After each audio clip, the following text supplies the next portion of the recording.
It is my pleasure to introduce our first speaker, Leonard Dick.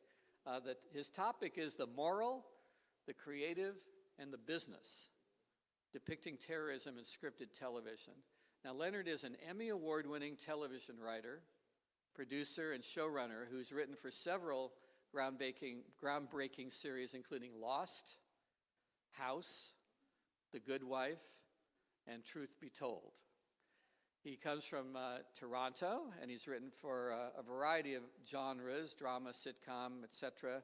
He won his Emmy in 2005 as part of the writing team for Lost, and he's been nominated for an Emmy in the Best Drama category 5 times, and also nominated for the Writers Guild of America Award for an episode of House that you co-wrote. He's also developed and written pilots for ABC, CBS, NBC, Fox, Bravo, blah, blah, blah, blah, blah.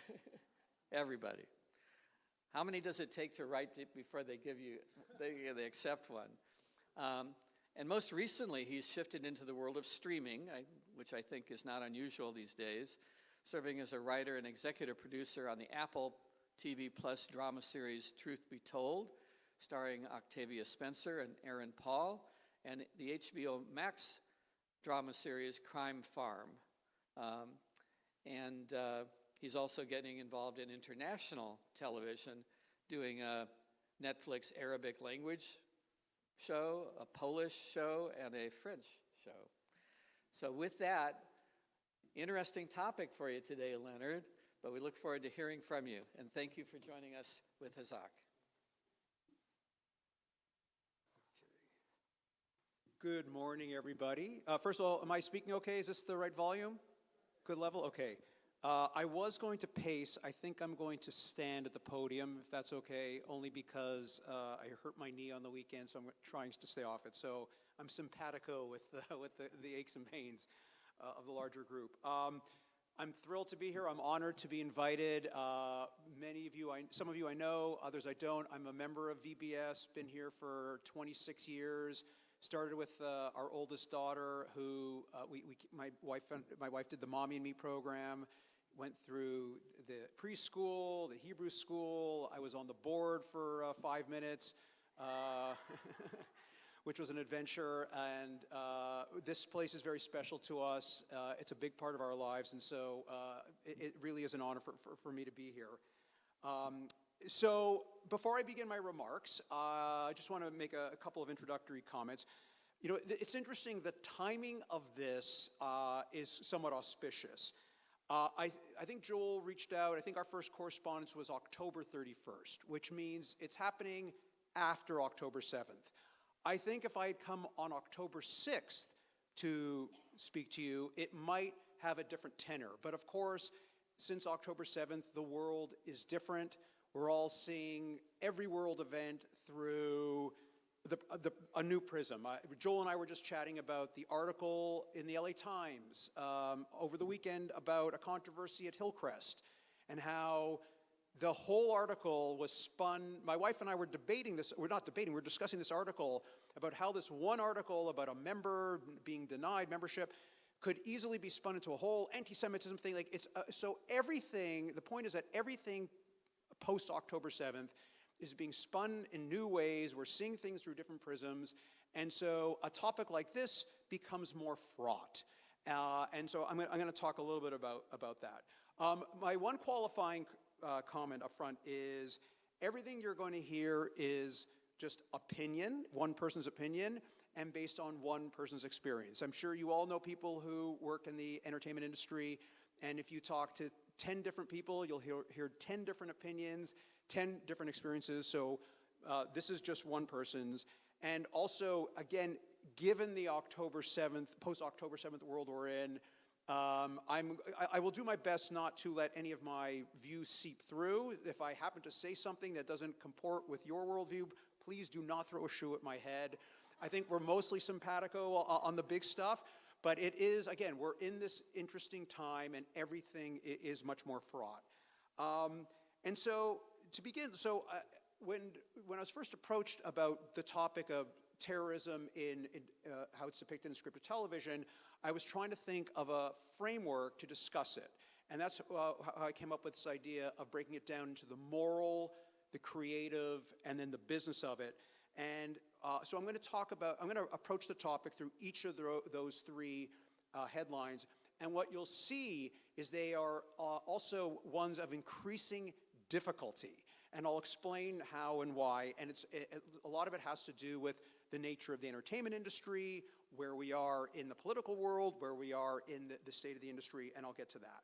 So first, I just thought we'd begin with the definition of terrorism. Like, we all have this image of what it is. So I actually looked it up on Merriam-Webster, and this is the definition of terrorism: the unlawful use of violence and intimidation, especially against civilians in the pursuit of political aims. That's the simple one-liner, and I think it's possible to tack on to that definition. For example, I think most of us think of third-party, non-state actors. We think of a terrorist organization. Although in 2024, and we're seeing it happen in real time, there is also terrorism from governments. I don't have to name them. They are well documented in the press. So even the definition of terrorism has levels and meanings and nuances. But for our purposes this morning, I think there are three versions. Again, one person's opinion, just one person's view of this. And so I think there are three categories when it comes to scripted television. The first is what I would call the James Bond villain, right? We all have seen the James Bond movies. I'm going to destroy the world with my satellite of diamonds unless I'm given X, or unless I achieve this political aim. As cartoonish as they are, those James Bond villains are terrorists. They are intimidating, they're scaring, they have a larger goal, often it's greed, but they count as terrorists. And there's something about them, the cartoonish depiction of them, that sort of takes the pressure off of terrorism. But it is, if you think about it, it is absolutely terrorism. The second is what I would call real terrorism, and the reason I'm doing this is in many ways it's a proxy. We've all seen this. You've seen it's a group of Albanian terrorists or Hazak or Chechnyan separatists. And the way I explain it is you take the real place, the real people, and you turn left and you go 150 miles. And what the subtext of that is the writer, the director, the filmmaker, whoever it is, or are just using this as a proxy for whatever real organization there is. So, for example, if there was a period where you were seeing nothing but like Russian mafia, like in a lot of the legal shows, a lot of the cop shows, and it gets old, right? So they're trying to keep it fresh. So instead of saying Russian mafia, they say the Belarusian separatist organization. So it's a proxy. But it really is, it's a proxy for a real organization. The other example is, for those of you who watched The West Wing, there was a very great story, very profound storyline in which President Bartlett was deciding whether he could assassinate the leader of a terrorist country. And it was effectively a proxy for Saddam Hussein and Iraq, but it was the fictional country of Kumar. So even the great writer Aaron Sorkin, who I think is brilliant, came up with a fictional name of a fictional country because he didn't want to, or he wasn't able to say Iraq, Saddam Hussein. By the way, in network television, there are issues of the standards and practices departments of networks. We can talk about that later. So, number one, we have our James Bond villain, our cartoonish terrorists. Two is our fictional proxies. And the third, of course, is just the real of it. Naming names: Al-Qaeda, PLO, IRA. Most of these are non-state actors. And of course, as I said, now we also have governments, whether it's Iran or what's happening with Russia. And which version of terrorism is selected by the writers, the filmmakers, determines actually how palatable and how fraught the depiction can be. So today I'm going to focus mostly on the third category, which is the real of it, because I think that's the one that's the most interesting and the one that's the most challenging. And again, I'll qualify my comments by saying I'm trying not to make judgments or about depictions, or if something isn't portrayed accurately, or if someone has an agenda, because it's interesting as time goes on. Some real-life terrorist groups. The one I'm thinking about, if anyone's read this book, there's this wonderful book that was on the New York Times bestseller list a couple of years ago called Say Nothing. It was like a top 10 book. It was all about the Irish Troubles. And it's being turned into a limited series, I think, on FX. And it begins with the IRA, I think, abducting or killing, I can't recall, a couple of people who were thought to be collaborators with the British government. But what the book does, it's a nonfiction book, and it's a great read, we're learning more and more about what the British government did in response. And so it becomes this debate about moral equivalence. Is everybody bad? So again, as I present to you today, no judgments. And I want to make sure that everyone knows that I'm just sharing ideas and opinions, but no necessarily moral judgments. So my three categories: the moral, the creative, the business. Let's start with the moral of it. As a writer, as a storyteller, in some ways this is the easiest of the three headings. Why? Because terrorism is just bad. I don't care who, what, where. It's bad. There's violence, there's fear, there's intimidation, and we just know at a simple black and white level, terrorism is bad. And in addition to an issue like terrorism, you actually have there are other issues that a storyteller wants to share his or her ideas about in a show, in a movie. Those fraught issues, reproductive rights, voting rights, LGBTQ rights, that you could actually put them all in the same category of hot button issues that have a natural morality and raise questions. And so, it points to this idea that storytellers tell the stories that the world demands. Where are we in our history? What is happening right now?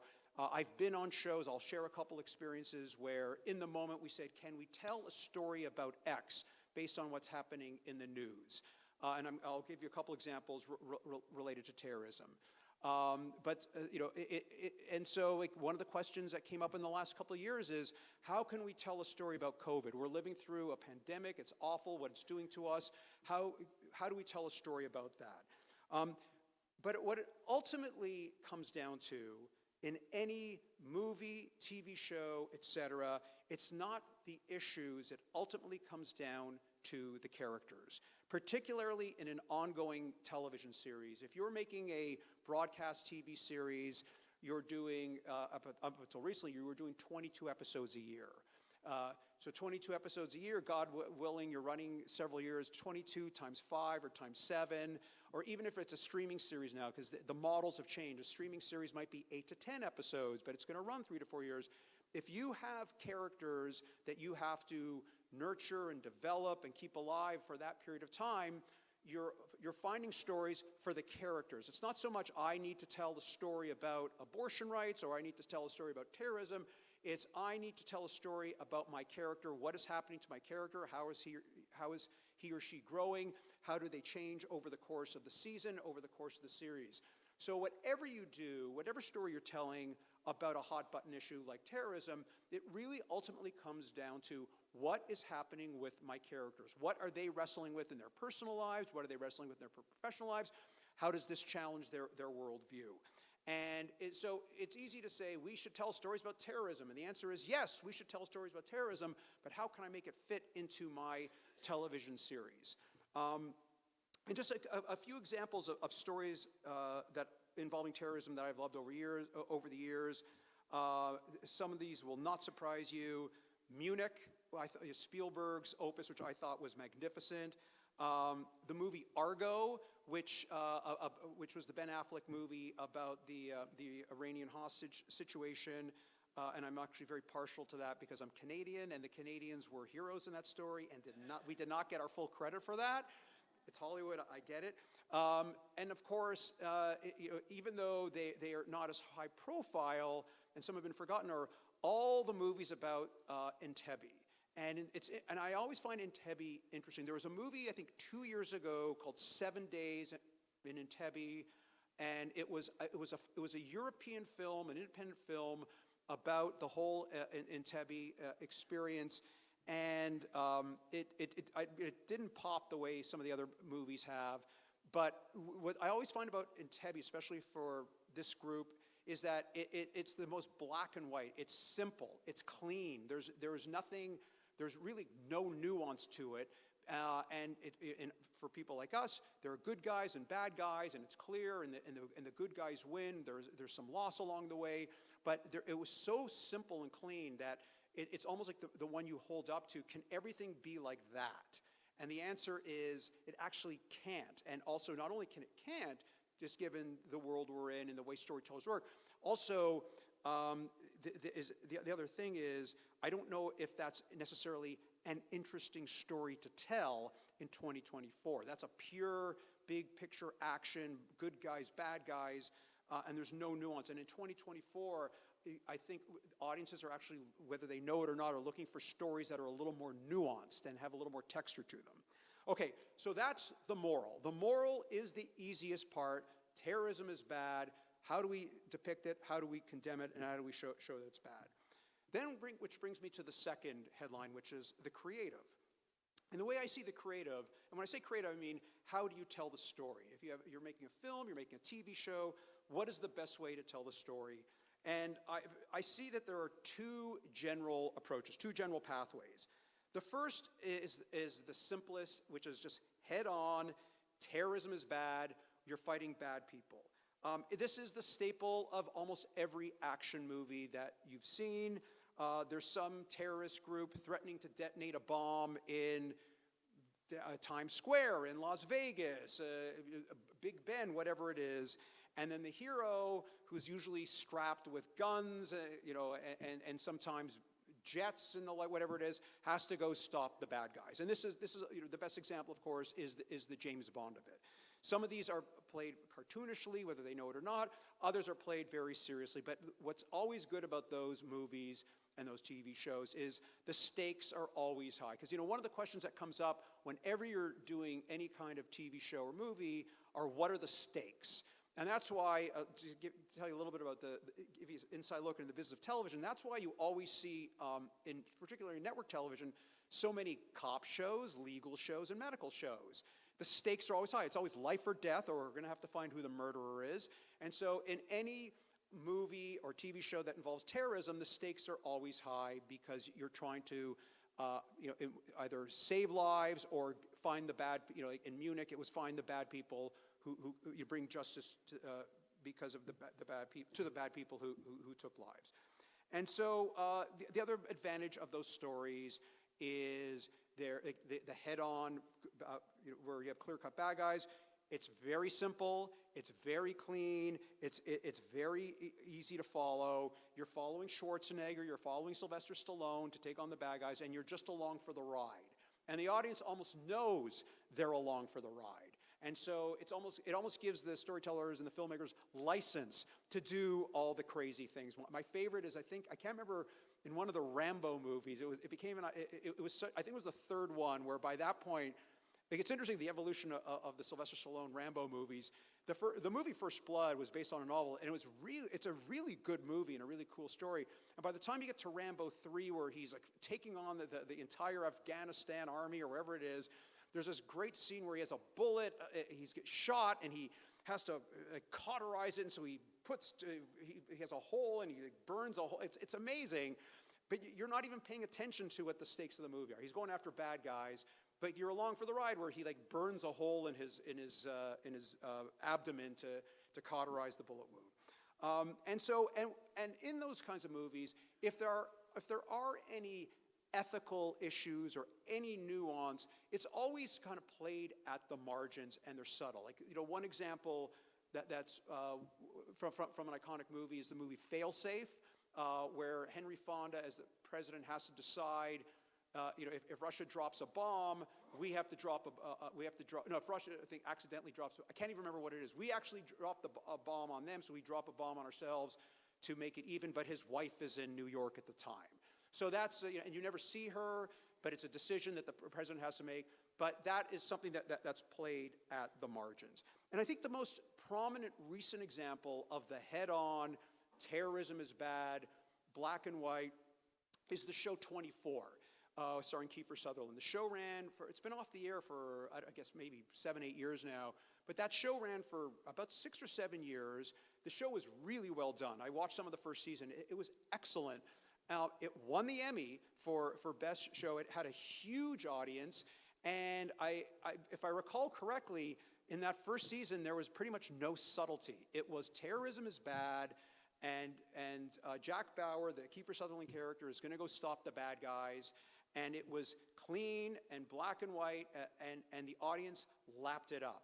But it was also very much a function of its time. It's funny, we're now 23 years after 9/11, and it's interesting. It's funny, even with the pandemic, we were talking about this the other day. The memories of what happened in those last few years is already starting to fade, and we forget how traumatic these last 3 years were. I for one, don't think we have fully processed individually or collectively what these few years did to us. It's going to take a long time to fully understand it. And I think it's similar to, somewhat analogous to our experience with 9/11. 9/11 is now 23 years ago. And it was a tragedy that it's seared into everyone's mind. But time has passed. But in those first few years after, you ended up with programs like 24 and other shows. I'm going to talk about my own personal experience with this. But 24, again, most prominent example of a successful show depicting terrorism, which was for the most part black and white, a little bit of gray, a little bit of nuance, but the audience lapped it up. The show was extremely well done, and it was very successful. So that's approach, in the creative of it, that's your approach number one, which is your head-on, terrorism is bad, good people fighting bad people. The second general pathway to this is the indirect approach. And I think in some ways, this is actually for storytellers, for writers, for directors, for filmmakers, is actually creatively more satisfying, and it's also more challenging. And because this raises questions, the indirect approach, where it's just not good guys, bad guys, where a world of black and white, also raises sort of subsidiary questions like, what does terrorism do to our society? What are the consequences of terrorism? It's just not stopping the bad guys. And so I'll give you a couple examples from my own experience. So I wrote on for the first 2 seasons of the ABC series Lost, which was just a wonderful experience. And for those unfamiliar with the show, Lost was about a group of people whose plane crashes on this island, and they're trying to get off the island. But the island it has all these very mysterious things about it. There's this unseen monster. There are there's people on the other side of the island that we don't know about. And so there's always this question of are things natural? Are they supernatural? And one of the big distinguishing features of the show, particularly in the first couple seasons, was flashing back to the lives of the survivors before they crashed on the island. And the larger moral tale was that their experience on the island somehow was able to repair the damage done to something in their real lives before they arrived on the island. So one of the characters in the group was named Saeed, played by Naveen Andrews, terrific actor, and he was a Saudi, and his backstory was he was a torturer for the Saudi regime. Now, Lost launched in 2004, so that's 3 years after 9/11. 9/11 is still very fresh, and so it becomes very easy to understand that this character was a torturer he was a torturer for the Saudi, or I think of the Iraqi regime. I apologize, it's been so long. But the larger point is he was a character, and his backstory made a lot of sense, and everybody understood it. And of course, the thing for him was he was tortured about it. He was conflicted about what he had to do. So in the episode I wrote, it was one of the later episodes, and we had seen the backstories of all the other 16 characters of how they ended up on the island. Like, one of the questions was, how did these people end up on this flight? Because the flight was from Australia back to Los Angeles. Everyone was in Australia for a variety of different reasons, personal, professional, fleeing the law, et cetera, et cetera. And the one that had been outstanding was Saeed. And so I came up with this idea that I pitched, and it's one we ended up doing. And the idea is that Saeed is picked up by I think it was the CIA, and he is sent to Australia because one of his friends is plotting a terrorist act, and Saeed needs to find him and stop him. And so it really became a larger question about this friendship, about betrayal. And so I'll spare you all the details and the twists and turns, but at the end of the day, the friend is killed, Saeed feels guilty, and the CIA says, you've done your job, you're free to go, here's a plane ticket, and he says, I'm going to stay an extra day, I want to bury my friend. And that's how, by delaying his flight by one day, he ends up on the flight that ends up crashing on the island. But I share all this because it's an indirect way of depicting terrorism. It's not terrorism is bad, good guys, bad guys. It became a morality tale for Saeed. What does he owe to his friend? What was happening in Saeed's past? What does he have to what recompense does he owe?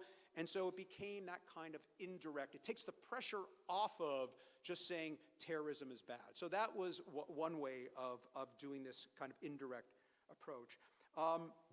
Another one, two other ones actually I'll share, are both from The Good Wife. We did this episode in season 3. It was called Executive Order 13224. And the story was, it was based on, this goes to the consequences of terrorism and what it has done to our society, what it has done to us as a nation, et cetera. And the story was based on a real life story that we had read about a translator in, I can't remember if it was Pakistan or Afghanistan, who was placed under enhanced interrogation techniques because he was suspected of being either a terrorist or terrorist sympathizer. And so we did our own version of that. And what we found interesting about it was, again, it wasn't just this is bad. It was there was something in the federal law which made it harder for us to actually for our lawyers to prosecute the case. So it became about not so much proving that the United States government unlawfully tortured someone. It became about how do we navigate this law about confidentiality and security. And so it was, and so the lawyers had to do all these end arounds on it. And that's how we, again, another example of taking something sideways and indirectly. And then the third one, which I thought was, the third story was, it was a Good Wife episode called Live from Damascus. And again, it's interesting, just think about the times where we were in the world, where we were in the nation as a culture. So this was right when the Arab Spring exploded. And remember, like the beginning of the Arab Spring was just filled with hope, and the world's going to change. And we all sat glued to our TV sets, watching what was happening in Cairo.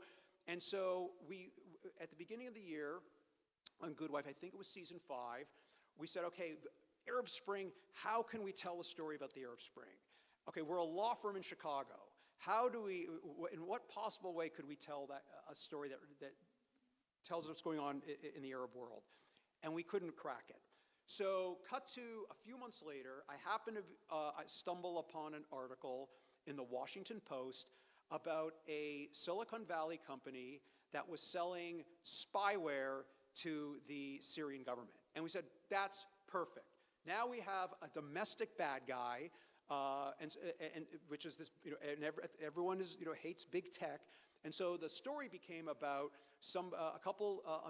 two young Americans. They're picked up. They're in the protests, in Damascus. They're picked up by the Syrian regime. I can't remember if one dies or is tortured or whatever it is. You can't sue the Syrian governments, but you can sue the Silicon Valley company. So that's what the lawsuit was about. It was about, and I don't remember the exact legal of it. It's funny, like one of the things about working on a legal show or a medical show is you really have, at the end of the day, have no idea what the hell you're writing. You talk to the lawyers who are advising the show or the doctors. On House, I would work on my episode, and I want to make sure I didn't repeat something that my colleague down the hall did 2 episodes earlier. And I'd walk into her office and say, "Hey, Sarah, what was that procedure you did?" And she says, "I have no idea." So, that's why we have, professional consultants who help us with the real of it. But the story in that episode of Live from Damascus was suing a big tech company that was making this spyware that we sold to the Syrian government. Simple, clean, actually for us, but also our way indirectly of addressing, of taking on the subject of the Arab Spring. And the other thing about this indirect approach is that it allows room for subtlety. It allows room to raise questions. So in that episode of The Good Wife, Executive Order 13224, we were able to ask the questions of, was the government justified? Everyone was so paranoid. Everyone was so worked up. Like 9/11 was still fresh. So when you take that indirect approach, there's more room, I think, to ask those kinds of questions, to play a little bit of the subtlety and the nuance. And the analogy I would cite, it's the difference between a 24 or the Entebbe stories versus the movie Munich, which I thought was terrific. I love Munich. I remember I was young enough to remember when the tragedy happened. And one of the things I found very surprising about the movie, which I did not expect, were these debates about the morality of what they were doing. And there's, for those who haven't seen the movie, and it's really not ruining anything, but at one point, one of the team members begs off, and in his own way, he says, "Dayenu, I can't do this anymore. This is not what I thought this was going to be." And so Munich, and it was written, I think it was written by Tony Kushner, who's a playwright, and it really, in a very profound and compelling way, raised these questions of not just how do we respond, but why are we responding the right way? And it's interesting. I think if Spielberg had made that movie maybe 10 years earlier, 15 years earlier, you don't raise those questions. But it was far enough away from, say, the events of 9/11 that you could look at things through a clear eye and raise questions of morality and nuance. And I actually think, to some extent, those questions and those indirect issues and those nuances are what make a terrorism story more interesting. If you want to see the Schwarzenegger, Stallone version, absolutely, those are great. But I think these indirect approaches allow you to raise deeper questions and add more texture to the characters and the storytelling. Okay, so there's the morality of it, there's the creative of it, and then there is the business of it. And as I said at the top, you could actually argue that these are in increasing levels of difficulty. So I begin this part with the great adage that it's not called show art, it's called show business. And this is the part of the presentation where I encourage you not to think like a Jew from Tarzana, but as a vice president of feature development at Universal, or a vice president of drama development at the CBS television network or Hulu. And because there's the tension of the things you want to say, the stories you want to tell, and actually what can you do, what does the audience want, what are the limitations that I face either as someone who can greenlight a show or who has to go out and raise money to perhaps make a movie or fund a TV series. And it was always difficult to tell stories like this before October 7th. One thing I don't think a lot of audience members realize is how hard it is to get controversial stories approved. So I'll give you an example, not about terrorism, but something somewhat related. So on The Good Wife, we wanted to do an episode about the tragedy of CTE and head injuries in professional football. Our show was on CBS. NFL football is the #1 source of programming for CBS. There was no way in a million years that CBS was going to let us tell a story about head injuries in football. So we found an interesting workaround, which is at the same time, excuse me, there had been stories about head injuries in professional hockey, particularly amongst the players who were known as the enforcers, the ones who fought, and or more colloquially, the goons. And it was awful. Like a couple of these players, you read the articles, they were superstars as junior players, but to survive in the NHL, they didn't have the skill set, so they would have to resort to fighting. And the coaches would want them to be the fighter. You're the protector. Someone goes in the corner and cheap shots, Wayne Gretzky, you go in and you take that guy's head off. And what happened was there were a bunch of players who developed CTE, who very tragically took their own lives or who were living with depression. So we found a proxy for telling that story. We couldn't do the football story, so we did the hockey story. But even in telling the story, hockey, the CBS Standards and Practices Division said to us, number one, you can't say the NHL, right? And at the end of the day, the most important factor is always lawsuits, right? Nobody wants a lawsuit. But not only could we not say the NHL, we had to come up with a fictional name for the hockey league. And I'm telling you, we went through so many names. It became a running joke among the staff that we couldn't get any name approved because there'd be some, we'd have a generic name like the Central Hockey Federation. Well, it turns out in southwestern Texas, there's a Central. So we came up with some cockamamie name, the All Professional Allied League of Federated League Associations. It was ridiculous, and which is too bad because our show is very keen on verisimilitude. But this is one case where we had to come up with a fictional name. And not only that, the CBS Standard and Practice says, you must say in the first couple pages that it's not, you have to name that league and so that the audience knows that this is not the National Hockey League. The reason I'm sharing this is just to show you how bloody difficult it is to get a story approved, to get things signed off on, and even little stuff. I've had so many calls with S&P people to try to convince them that no, it's not X, it's Y. It was really X. But you're fighting these battles all the time. And then there's another related factor, which is, again, remember, not show art, show business. There are episodes of shows that don't rerun, and that's money lost. I was fortunate enough to write an episode of the CBS series Family Law, which was on in the early 2000s, and they had 5 episodes that never reran because of blowback from the audience or the advertisers.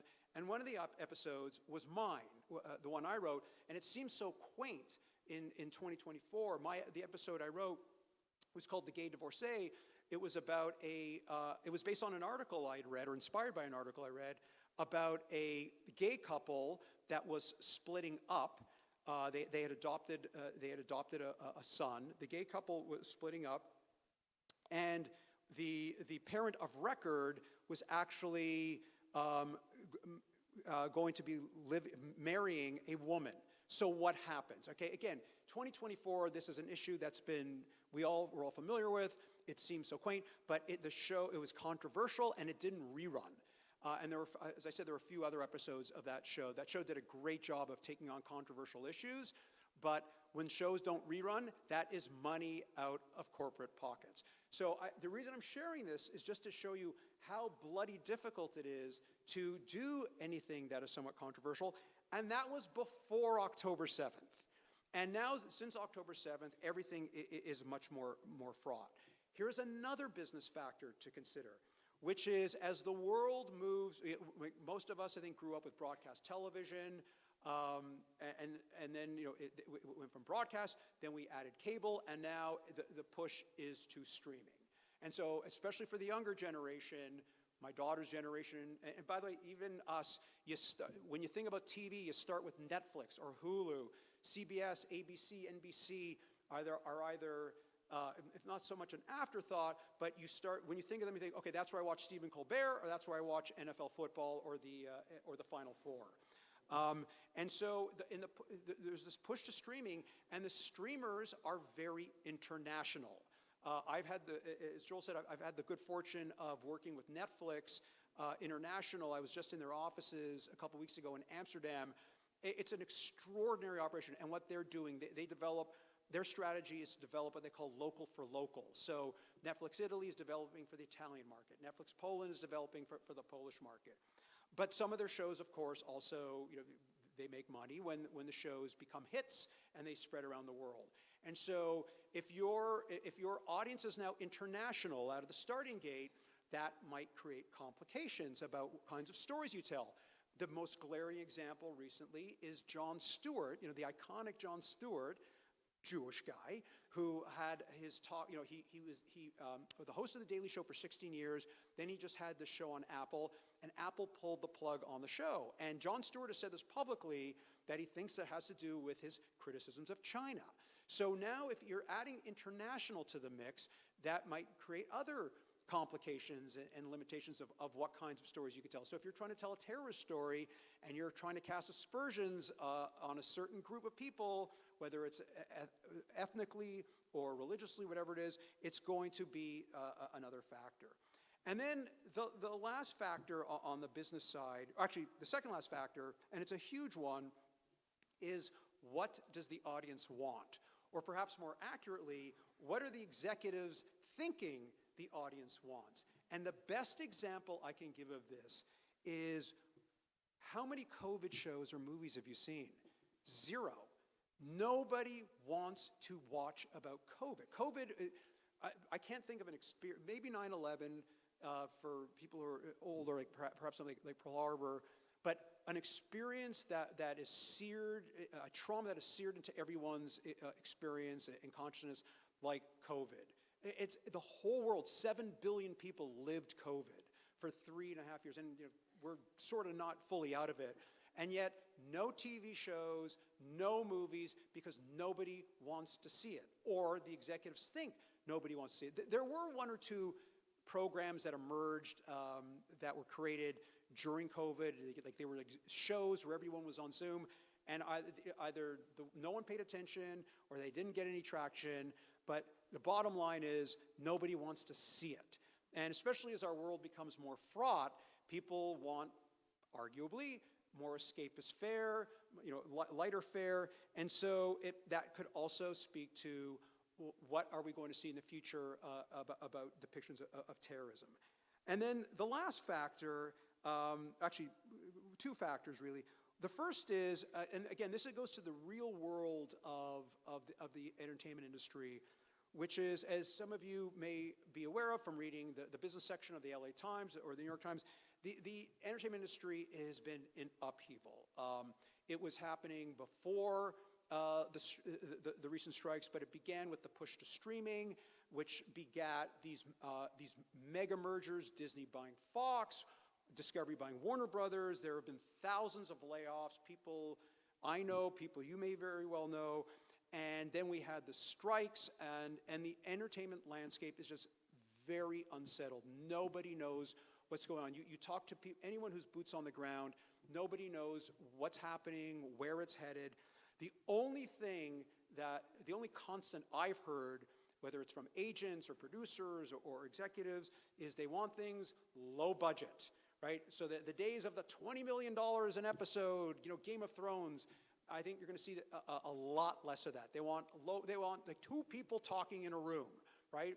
So there's that part of it, and then also this is now my own guess and a projection, things that are less offensive, things that won't get people's hackles up. And so that could speak to, are we going to see fewer depictions of terrorism, whatever that is, whatever your definition of terrorism is? And I think it's possible that the answer is going to be yes. Again, with this consolidation, you're also seeing now in the TV world fewer shows, Fewer shows, lower budgets. So, unless you have a surefire thing where like a big movie star like Brad Pitt wants to do, I want to do my version of Entebbe, short of that, I think you're going to see something that I think it's going to be a little bit harder. And then the last factor, and this is perhaps the most controversial of all, is it's a question, which is how does the world change after October 7th? There are loud voices on all sides, and so a question becomes, what do those loud voices do? Do they influence decision-making about greenlighting a movie or a TV series about terrorism? Everything has been, it's not so much that these people are good, these people are bad, it's just the world is now so fraught. Everybody is walking on pins and needles, everybody is afraid of being canceled, everybody's afraid that they're going to say the wrong thing. And so when we could just see what happened in Florida with Disney, like how whole corporations can be vilified. I think there is a wariness and a reticence to do anything, whatever that may be. And it's just not terrorism. It might be reproductive rights, it might be LGBTQ, whatever those controversial hot button issues are, I think you may see it be a little bit harder to do things about that. So what does this all mean going forward? Will terrorism still be depicted in TV and movies? I think the answer is yes, but one, I think we might see less in the near future. As time goes on, we might see more of it again. And two, I think it will be depicted differently. I don't know how, but I think we're going to see more nuance, more questions. There might be a whole different way of telling a story. But I think in the short term, we're not going to see the projects that we've seen in years past. And then, just to conclude, I want to cite two titles that I love. The first is, Munich. I just thought that movie was magnificent on every level. And, is that a movie that could be made in 2024? The asterisk to that movie is it was made by Steven Spielberg, arguably the greatest filmmaker ever, and who has great license to do these kinds of projects, explore. But the question is, if Steven Spielberg walked into Universal Pictures or Paramount Pictures and said, okay, give me $150 million, I want to make this movie, would they greenlight it? And even with the power of Steven Spielberg, I don't know if they would do that, again, because of the state of the world right now. And then the other one, and this is my wife and I ask this question all the time because we love it, is the show Fauda. If anyone's seen it, Fauda is the show about the Israeli Mossad agents. It is amazing television. It's so compelling, and I think there have been questions about whether they're going to bring it back for one more year because the ending was a little bit. They left a few doors open, and I love that show. I thought it was so good because in real life, it's always gorgeous, handsome, beautiful people trying to save the state of Israel. The show, to its credit, did raise a lot of these questions, these nuances and ethical questions and moral questions. But given what has happened, there's a larger question: is Netflix, and I think Netflix has the green light power, are they going to bring that show back? I don't know the answer, but again, it speaks to the world that we're in. So I'm happy to take questions, hear people's thoughts, and if I don't know the answer, I'll pretend that I have an answer. So I have a question, so think of your questions. If you watch TV with all the police shows, violence, you think that we just love violence and killing and shooting, and that's what America is. I don't believe that's true, but if you look at our TV and movies and Netflix, there seems to be a predominance of that. Why is that selling, and is that going to change? I'd like to watch a really nice comedy. Yeah. It's a great question, and I'll give you a few different answers. Answer number one is that it actually has changed in the last couple of years, which is there was a reckoning after George Floyd, and I heard several producers, writers of TV shows, it gave them pause, like the depiction of TV violence. And so I think there has been somewhat of a change, but at the end of the day, remember, It's show art. It's not show art. It's show business, and not so much the violence of it, but the cop show of it. Cop shows sell great. Like overseas, like the name for there's a term you may have heard called procedural. Procedural is a closed-end story. That's why cop show, legal show, medical show. You've got a dead body at the beginning. You find out who the killer is at the end, and you move on up. So think about how many times you've watched Law and Order while you're getting ready on a Saturday night. You got the TV. You don't know what season it is. You don't know what episode it is. It doesn't matter that you didn't see the episode before. And those shows sell big overseas. Closed-end stories. So again, cop, legal, medical, and cop shows in particular translate really well. Comedy does not translate as well. I mean, Friends is an exception, but most comedies don't translate well. And here's another thing that you don't think about, which is if you buy a comedy, you're buying a half an hour. So now if I'm a programmer in France or Germany or wherever, I've got to buy another program, another show to fill in the other half an hour. If I buy a cop show, it's an hour. I'm done. I don't have to worry about it. And arguably, it can cost less money than buying two shows. So the answer, so again, just to summarize, I think it has changed a little bit. But cop shows, forget the violence of it. It's just a closed-end procedural. Whether the cops are good, the cops are bad, whatever it is, those shows they rerun here, and they sell great overseas. But what does it say about America? I mean, I've had this happen to me a few times. I travel overseas. You go here, there. So where are you from? California. Yes. I mean, that's the first thing I get. I have to tell you, I'll tell you a personal story. Canadian. I'm still very Canadian. And after the tragedy of Sandy Hook, was it 2011, 2013, we took a family trip home, and my cousins were saying to my wife, "What is it with you Americans and guns?" And I wanted to say, you do realize you're talking to a lefty liberal Jewish woman from Southern California, but that's the Canadian view. And you're right. The depiction of violence in TV shows and movies have gone a long way to creating that image. But now in 2024, it's also what we're seeing in the newspapers and what people are watching on the internet. So. But I mean, if that's what you see, that's teaching us and teaching our kids that violence is okay. I mean, and I think there's, I can't speak for the whole industry. I can only speak. I know, but I think there is a greater sensitivity to it. I think that's why you've seen perhaps a pullback. Like it's interesting. A terrific television series, The Shield, which was on FX. Starring Michael Chiklis. Great show, really well done. And the cops used extra legal means to achieve their goals, whatever they were.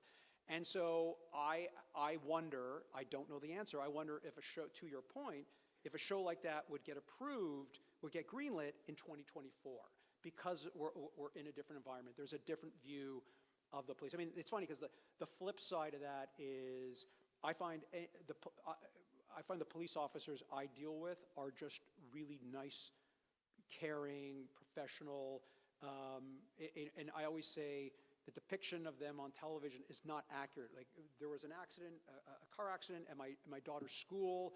My daughter was interviewed by these two officers who came. They could not have been nicer. They could not have been more sensitive. And I said, this.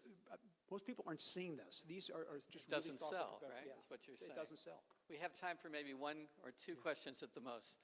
So let's go back to Sandy.